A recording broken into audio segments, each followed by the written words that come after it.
यानंतर आपण पाहणार आहोत गुणाकार गुणिले 12 या पद्धतीमध्ये. सर्वप्रथम वरच्या गुण्य आणि गुणक यांच्या संख्ये इतक्याच रेषा मारून आपल्याला हा गुणाकार करता येतो. सर्वप्रथम 23 या संख्येसाठी 23 मधल्या 3 हा एकक स्थानचा अंक आहे, म्हणूनच या 3 साठी अशा प्रकारच्या तिरप्या रेषा मारून घ्या. 1 2 3. यानंतर दशक स्थानचा 2 यासाठी समानांतर जागेवर तशाच प्रकारे रेषा मारून घ्या. 1 2.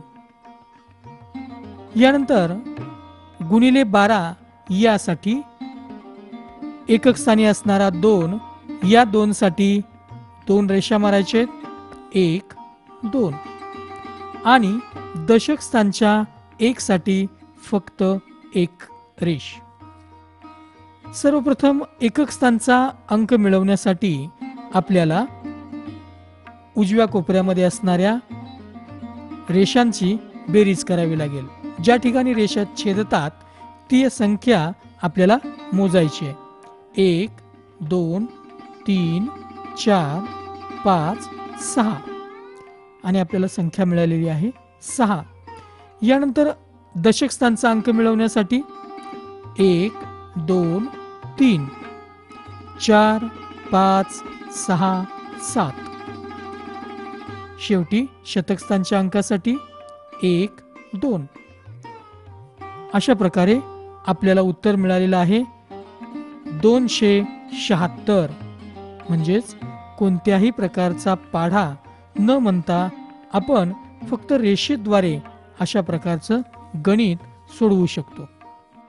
87 गुणिले 99 यामध्ये आपण 87 हा गुण्य आहे तर 99 हा गुणक आहे. यामध्ये वरचा गुण्य उत्तरामध्ये लिहित असताना आपण हा गुण्य 1 ने कमी करून लिहिणार आहोत. म्हणजेच 87 ऐवजी आपल्याला घ्यावे लागतील 86. आपल्या उत्तरातील अर्धा भाग पूर्ण झालेला आहे. यानंतरची पुढची प्रक्रिया म्हणजेच वरच्या गुणकातून 86 आपल्याला वजा करावे लागतील. 99 मधून 86 वजा करत असताना 9 वजा 8 आपलं उत्तर येईल 1 आणि नंतर 9 वजा 6 आपलं उत्तर येईल 3. म्हणजेच आपल्याला मिळणारं उत्तर असेल 8613. 567 गुणिले 999 यामध्ये वरच्या गुण्या इतकेच गुणक आहेत. म्हणजेच गुण्य 3 आणि गुणक ही 3 अंकी आहे. यामध्ये वरचा गुण्य 1 ने कमी करून घेणार आहोत. म्हणजेच 567 ऐवजी 566 आणि गुणकातून 566 वजा करणार आहोत. म्हणजेच 9 मधून 5 आपण वजा केले तर उत्तर येणार आहे 4. 9 मधून 6 वजा केल्यानंतर उत्तर येईल 3. अशा प्रकारे 567 गुणिले 999 याचं उत्तर असणार आहे 5,66,433. 1234 गुणिले 9,999